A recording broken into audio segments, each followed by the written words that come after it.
स्वागत है आपका हक की आवाज में। मैं हूं शकील बागमारे।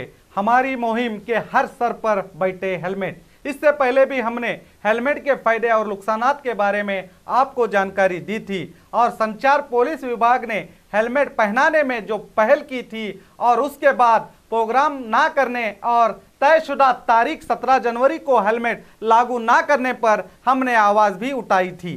अब संचार पुलिस विभाग ने कार्रवाई करते हुए लाउड स्पीकर के जरिए जनता को जानकारी दी जा रही है और शहर के मुख्य रास्ते गांधी सर्कल में हेलमेट के बैनर लगाए गए हैं ताकि जनता में हेलमेट अवेयरनेस आए।